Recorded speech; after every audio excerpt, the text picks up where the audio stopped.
Yun oh. Good morning guys. Good morning. Good morning sa lahat ng Pilipino. Saang sulok ng mundo man kayo naroon ngayon guys.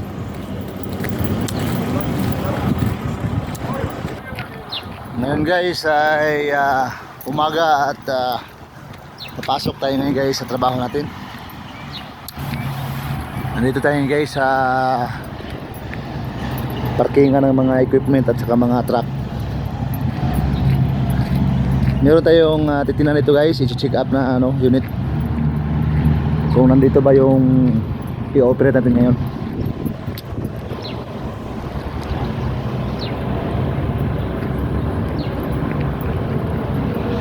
Then guys, nandito yung mga loader, iba't ibang klaseng loader at saka mga grader. Itong loader to guys, ginagamit to pag pangalang madulas yung daan, linisin yung daan.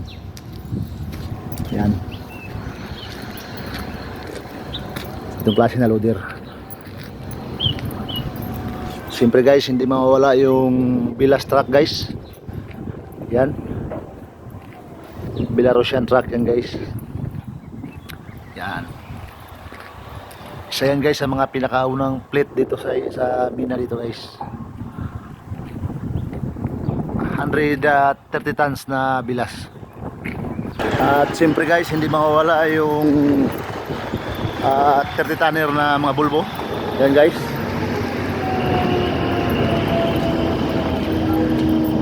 Yan yung mga nagkakarga guys, halos ng mga minero namin. Minero na material at dadalhin sa processing plant. Yan.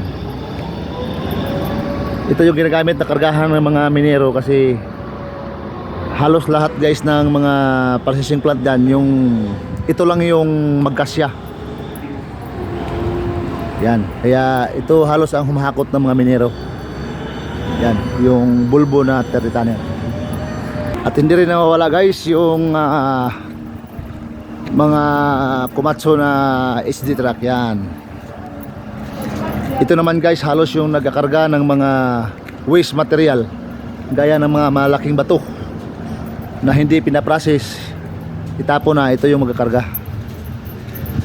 Yan guys. Mga ano to guys, halos sa latest model yung iba dito, yung iba naman ay old model guys. Yung iba guys medyo yupi-upi na yung mga mukha niyan kasi nga madudulas yung daan dito. Yung iba dito guys ay nagkaroon na ng aksidente, kaya yung mga mukha yan yupi-yupi na yung iba. Yan guys.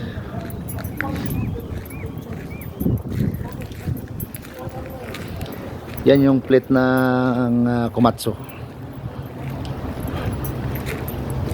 At saka meron pang guys, meron pang ibang truck dito guys na tira, Caterpillar yan. Pero hindi na to ganun karami. Ano na lang to guys, 5 na lang ata. Halos Komatsu na. Chef, buen día chef. Buen día. Dito guys yung natin guys, yung i-operate natin na truck ngayon. Ito. Yan. Chinik up na ng Brazilian yan.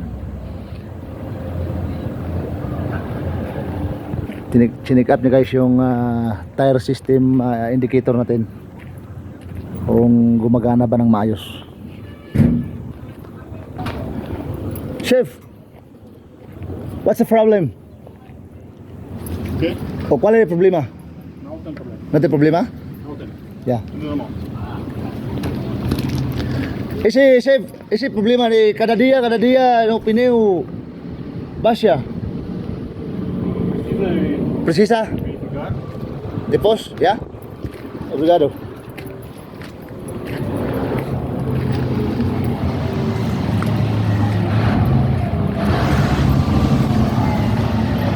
Yan guys. Marami kasi guys, marami yung truck natin ngayon dito na nakaparking kasi walang material guys.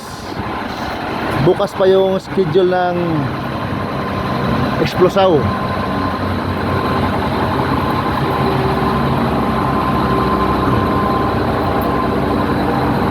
Yan guys. Ito guys, mga bago yan guys, bago. Yan, bago yan lahat. Yan. Kung nakikita ko guys, mayroong pagkakaiba sa mga bagong labas ngayon. Yung stair, ano niya, yung mga hagdanan niya guys. Yan. Yan.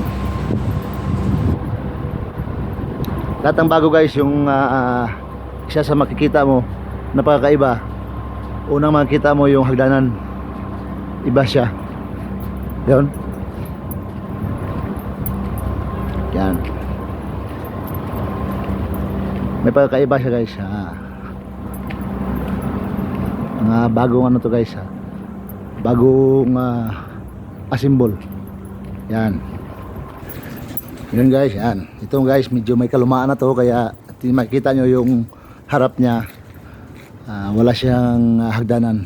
Yung hagdanan niya ito lang. Kita nyo guys, yupi na yung hagdanan kasi nga nabangga na naman siguro to. Yan. Yan yung pagkaiba guys. And guys, bago nga bumabiyahe yung mga truck guys, mayroong mga na in charge dyan ng mga technician na magsusukat ng gulong. Sinusukat niya yung lalim. Yan, yung lalim. Yan. Tulad niya guys, oh. Burn out na yan guys. Yan. Sinusukat nila kung kailan pwede palitan. Tabong chef? Isi precisa no bo? Nara? Yeah. Yeah. Kailangan na daw palitan yan guys. Madipis na. Bago biyahe guys, sinusukat na yung mga gulong dyan. Yung spike ng gulong. Ito. Kung kailangan ng palitan. Harap at likod yung sinusukat nyo guys. Yan.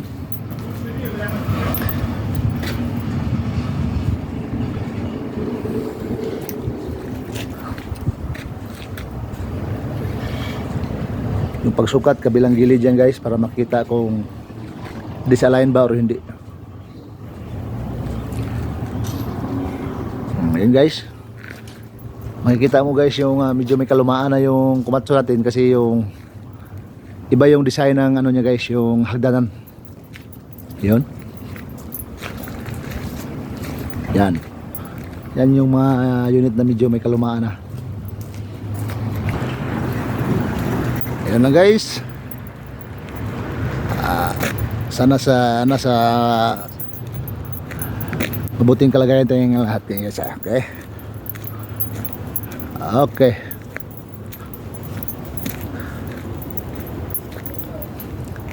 Subscribe naman kayo guys sa aking YouTube channel kahit paano guys, at Bom? yeah, tabong.